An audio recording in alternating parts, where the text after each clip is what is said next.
Yes, this half hour on KGW Plus, I'm Stephanie Domerat. We are following breaking news coverage after Border Patrol agents shot two people yesterday afternoon. Homeland Security says it was done in self-defense when they were trying to stop suspected Venezuelan gang members in the country illegally. In a post on X this morning, DHS identified one person as Luis Moncada. They say he illegally entered the U.S. in 2022. DHS also says he has been arrested for DUI and unauthorized use of a vehicle. The passenger in this case has been identified as Yorlenis Zambrano Contreras. DHS says she's also a, quote, illegal alien from Venezuela with ties to Tren de Aragua. They say she was also involved in a prior shooting in Portland. We have reached out to Portland police for more information about that. We have not been able to get an update yet. Yesterday's shooting did happen just before 2:30 in the afternoon in the parking lot of the Adventist Health Clinic in Southeast Portland. The Department of Homeland Security says U.S. Border Patrol agents were conducting a vehicle stop, and federal officials say when agents identified themselves, the driver tried to run them over. The feds claim the agent shot in self-defense, and they say Moncada and Zambrano Contreras drove off and ended up 3 miles away at 146th and East Burnside. Both are still in the hospital today. We don't have an update on their condition. The DHS says the FBI will take them into custody upon their release from the hospital. The FBI is leading this investigation. Oregon's Attorney General says the state will do its own investigation. Portland police secured both scenes yesterday, and Police Chief Bob Day is adamant that that was their only role in this case. We do not know the facts of this case. We are simply providing that traditional investigative support and perimeter support. And that was Chief Bob Day for us. Now let's get out to Corey Johnson. She is joining us from outside the ICE facility in Southwest Portland with reaction to protesters there. I hear some people behind you, Corey.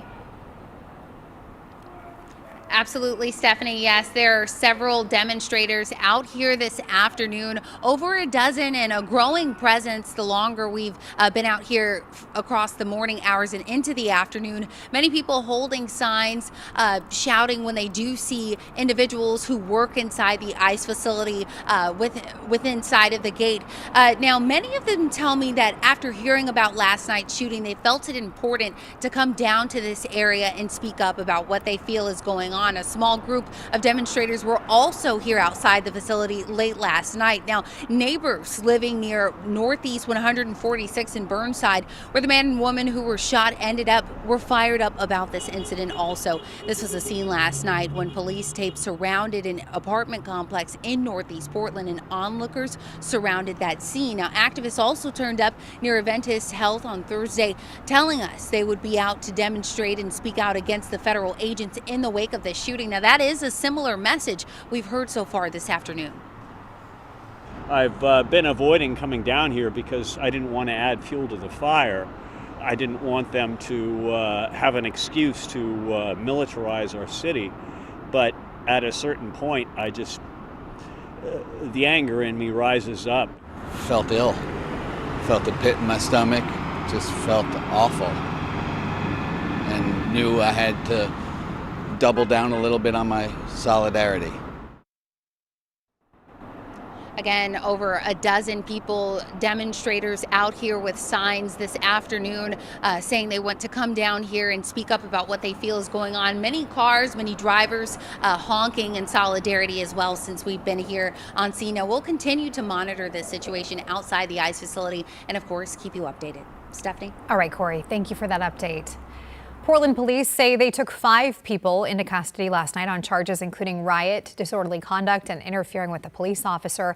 In our last half hour, we reported that a 6th person was arrested for refusing to use amplified sound equipment. We do want to make a correction. That person was actually arrested on charges involving the use of amplified sound equipment in some way and was charged with disorderly conduct.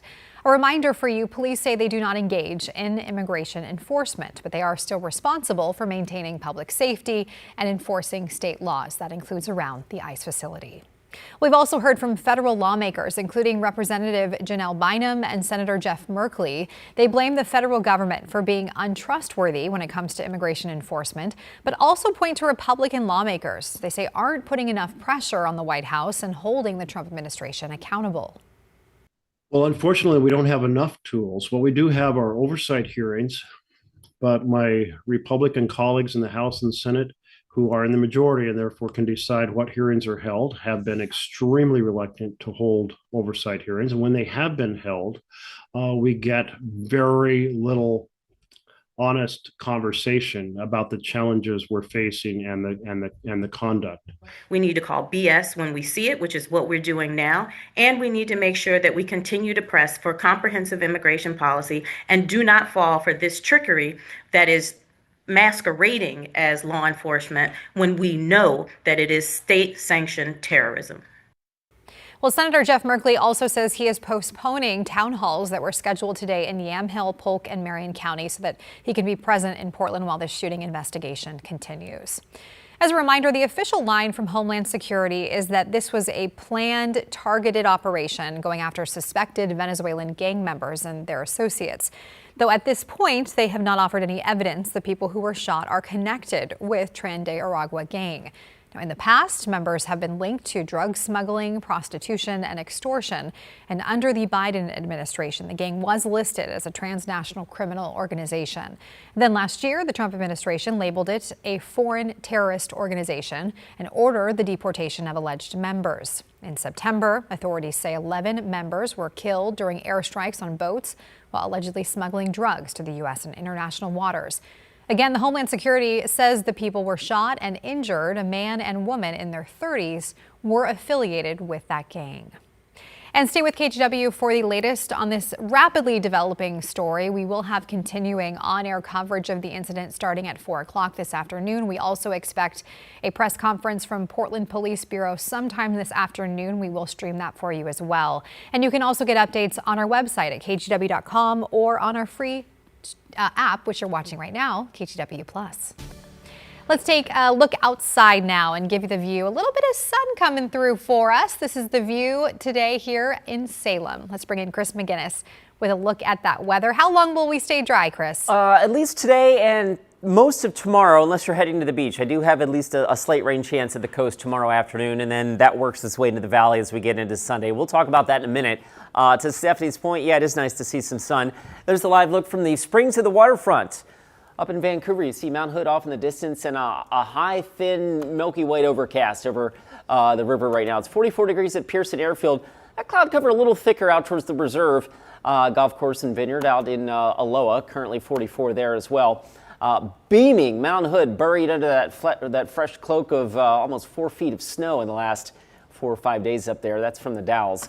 You can see again a little high, thin overcast there as well with temps in the mid-40s. And last but not least, Salem also checking in. Boy, that's a popular number at lunchtime. 44 right now in Salem. We're actually 46 in downtown. On our way to a high of about 50 this afternoon. Again, in and out of that high, thin cloud cover, but a dry day today, a mostly dry day tomorrow, and then some rain, light rain in the forecast for Sunday and probably early Monday as well. We'll check that out in just a few minutes. All right, Chris, thank you.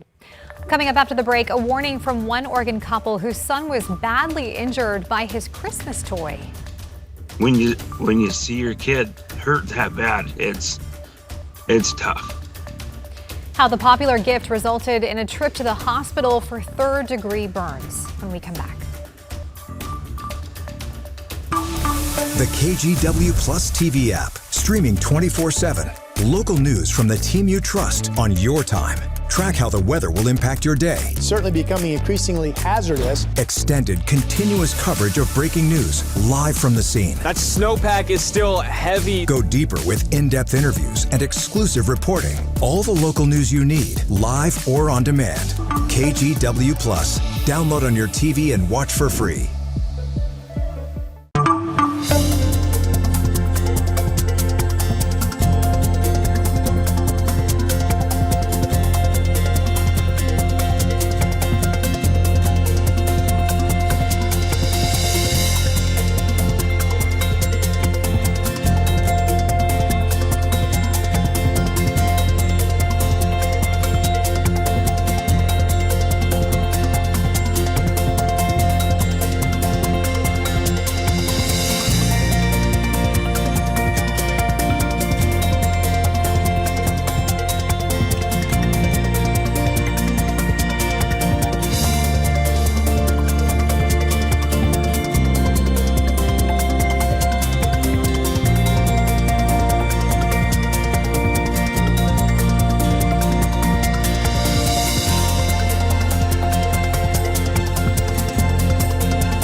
KGW Plus TV app, streaming 24/7. Local news from the team you trust. Track how the weather will impact your day. Breaking news live from the scene. All the local news you need. KGW Plus. Download on your TV and watch for free. On Weather Impact Alert Days, stay informed, prepared, and connected with KGW and KGW Plus. Coverage that alerts you to what's coming and how it will impact you. Watch extended weather coverage on KGW Plus. Welcome back. An Oregon family has a warning for parents after a Christmas toy severely burned their son. Our Tim Gordon took a closer look. We do want to warn you, some of the images are hard to see. He is 110 miles an hour all day long. 110% boy to the bone. Seth Dean talked to us from his vehicle outside Legacy's Burn Center in Portland. Dean's 7-year-old son, Regan, is a typical second grader full of energy and curiosity.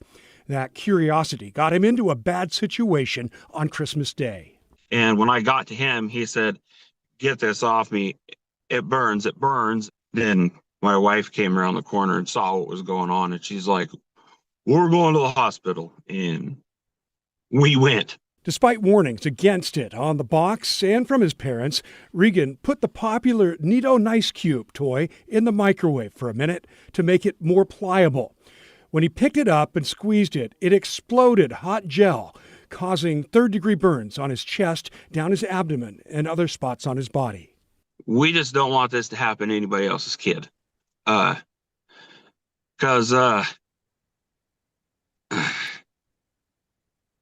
when you see your kid hurt that bad, it's tough.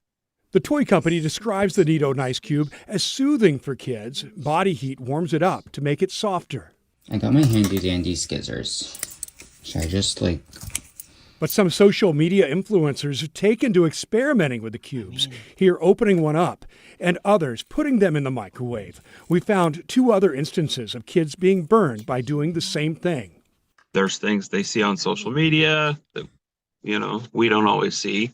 Seth and his wife, Haley, have 3 kids. Regan's the youngest. They all got the squishy cube this Christmas with a warning not to misuse them. Through 2 weeks in the hospital, surgery, and skin grafts, Regan is learning a hard lesson and handling it bravely. I've seen him cry one time this whole experience. One time. Yeah. And I can't even make it through a phone interview without starting to well up, Even hamming it up a bit while having a big New Year's Eve celebration in the hospital with his family. Regan's doing really good. He's comfortable. He's positive. And he's still smiling. Poor little thing. That was our Tim Gordon reporting for us. Regan could possibly be heading home as soon as later today. Loved ones have set up a GoFundMe to help with huge medical expenses. We'll have a link at KGW.com. We did reach out to the toy company, by the way, for comment, but we have not heard back. All right, let's check in with Chris now with a look at your weather. Hi. It's good afternoon. Again, it's been a wet first couple of days of January. We are running about 3/4 of an inch above average in the rainfall department for the first 9 days of the month. What's coming our way over the next 7 to 10 days is mostly dry weather with one little hiccup in there. We'll take a look at that coming up in just a few minutes. The KGW Plus TV app, streaming 24/7. Local news from the team you trust on your time. Track how the weather will impact your day. Certainly becoming increasingly hazardous. Extended, continuous coverage of breaking news live from the scene. That snowpack is still heavy. Go deeper with in-depth interviews and exclusive reporting. All the local news you need, live or on demand. KGW Plus. Download on your TV and watch for free.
weather impact alert days, stay informed, prepared, and connected with KGW and KGW Plus. Coverage that alerts you to what's coming and how it will impact you. Watch extended weather coverage on KGW Plus.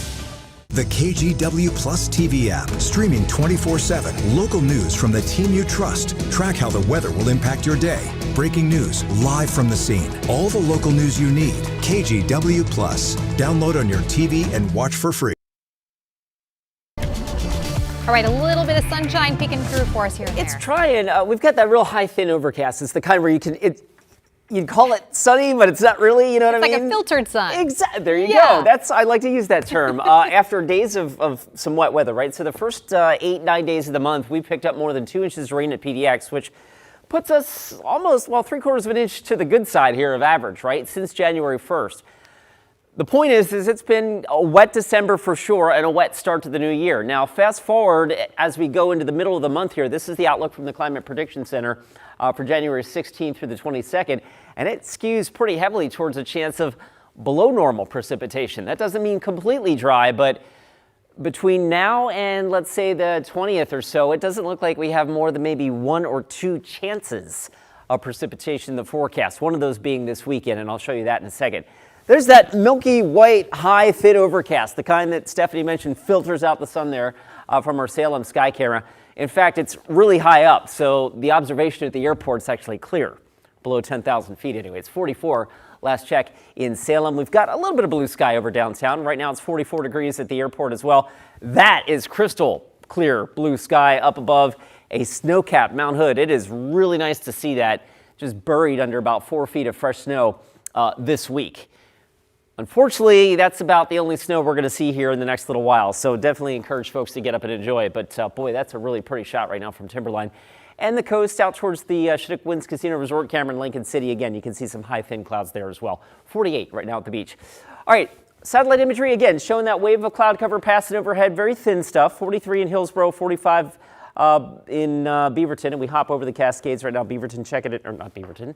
Excuse me, Pendleton checking in with 50, and Burns after a chilly start, you're sitting at 34 degrees. The remainder of the day, we'll call it partly sunny with temperatures inching into the low 50s. A dry day today here in Portland, a dry day tomorrow, although there is a chance of showers at the coast. And then I think a better chance for all of us to get a little wet Sunday into Monday, and I'll show you that with Futurecast here in a second. Our next weather maker spiraling out there in the Gulf of Alaska. It looks really impressive, and it is way out there. We're just going to get a glancing blow from this as we go into Sunday and early Monday, and you'll see that reflected in Futurecast. And as far as rainfall is concerned, generally light for the central and south coast, a little more substantial, a little more recurring rainfall for Astoria and points north. So if that's your destination this weekend, know that that could be a little more wet than not. The rest of us, again, tomorrow probably starting with the high thin cloud cover, and then that system kind of falls apart a little bit, but we get a little piece of it kicking in tomorrow evening, and then another little piece coming in Sunday. Again, not a washout at all. It's just a little, I would characterize this as a little drippy as we go into Sunday and Monday. 51 this afternoon. Overnight lows with the cloud cover will probably hold in the 40s or at least upper 30s. So I don't think we're looking at a widespread frost potential tomorrow morning. But in any event, the weekend forecast breaks down like that. Limited sun tomorrow. That rain chance coming in Sunday, Monday. And then, Stephanie, as we mentioned right off the top, potentially days, maybe 5, 6, 7 days straight dry weather starting next Tuesday. Wow. All right, Chris. Thank you. Well, still ahead, the Portland Trailblazers are looking to spiff up their home court. How they're hoping to cover the cost of a more than $500 million renovation when we come back. KGW Plus TV app, streaming 24/7. Local news from the team you trust. Track how the weather will impact your day. Breaking news live from the scene. All the local news you need. KGW Plus. Download on your TV and watch for free. On Weather Impact Alert Days, stay informed, prepared, and connected with KGW and KGW Plus. Coverage that alerts you to what's coming and how it will impact you. Watch extended weather coverage on KGW Plus.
We have now issued a weather impact alert. We could expect conditions in some parts of our area to change drastically pretty soon, right? And very quickly, yes. This is significant rainfall coming our way. You'll definitely want to be extra cautious. Certainly becoming increasingly hazardous. We've got the potential for some tree limbs or even trees or power lines to come down. Of course, when you hear thunder, it's always best to take cover. On Weather Impact Alert Days, stream extended coverage on KGW+. Welcome back. The Portland Trailblazers are expected to ask the state of Oregon to help with upkeep of the Moda Center. According to the Oregonian, the organization is eyeing a $600 million renovation with the help of state funding. The Blazers are expected to ask lawmakers to redirect state income tax on players, team employees, and visiting players to the Moda Center for improvements instead of those tax dollars going into the state's general fund. Chad Dewing, the host of Rip City Drive, calls this legislation critical to keeping the Blazers in Portland. I think in the end, I think the local politicians here in the city and in the state will do what is necessary to put this team in a position where they can be here long term. Now, this is somewhat similar to legislation Oregon lawmakers passed last year, you may remember, that was spearheaded by the Portland Diamond Project with the hopes of attracting a Major League Baseball franchise to the Rip City. Well, speaking of the Moda Center, that is where the Trailblazers are set to take on the Houston Rockets again later tonight. The Blazers clinched a tight victory over the Rockets earlier this week, winning by just 1 point, 103-102. Rip City has won the last 6 of 7 games and currently holds the league's longest winning streak at 4 in a row now. The Blazers hoping to make that 5 in a row tonight. Tip-off set for 7 p.m. We'll be right back. On Weather Impact Alert Days, stay informed, prepared, and connected with KGW and KGW+. Coverage that alerts you to what's coming and how it will impact you. Watch extended weather coverage on KGW+. The KGW Plus TV app, streaming 24/7. Local news from the team you trust. Track how the weather will impact your day. Breaking news live from the scene. All the local news you need. KGW Plus. Download on your TV and watch for free.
We have now issued a weather impact alert. We could expect conditions in some parts of our area to change drastically pretty soon, right? And very quickly, yes. This is significant rainfall coming our way. You'll definitely want to be extra cautious. Certainly becoming increasingly hazardous. We've got the potential for some tree limbs or even trees or power lines to come down. Of course, when you hear thunder, it's always best to take cover. On Weather Impact Alert Days, stream extended coverage on KGW+. Before we go, we have a cute story for you. We are less than 1 month out from Super Bowl 60, and plenty of fans across the Northwest are hoping to see the Seahawks make a return. But another PNW local is guaranteed playtime on game day. This is the cute part. Well, the annual Puppy Bowl has put out its rosters for Team Rough and Team Fluff. This year's K9 sports event on Super Bowl Sunday will feature 15 pups with special needs on the field.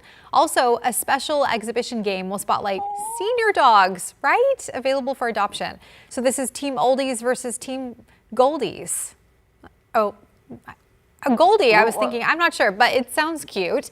We'll meet Baguette. This is who, look at this. Seattle Humane Society is where Baguette is from. Just so cute. The pup will be playing for Team Fluff on game day. And all the Puppy Bowl will highlight 150 dogs from more than 70 shelters. I'm so excited about that. My little daughter would be like, I want to adopt them all. I know. Oh, watch out. You might want to turn it off then. Unless you're ready. Always good to have. We just did get a dog last summer, so I think we're good. I think we're good. All right, let's get you out the door with, hey, that's awesome. Ooh, pretty day up there. Yeah, great day. Baby blue sky up over the mountains and folks enjoying all that fresh powder. I encourage you to enjoy it because we don't have a lot more snow in the forecast over the next week to 10 days. But we do have a dry forecast for Saturday and then a chance of rain in the valley on Sunday with highs tomorrow in the 50s, tomorrow upper 40s. Good weekend to enjoy all that snow that came our way. All right, thanks, Chris. And a reminder, we've added more live news to KGW Plus. You can watch sunrise from 7 to 9 a.m. every day now, and at 5:30, an additional half hour. We'll see you back here today at 4. Have a good one.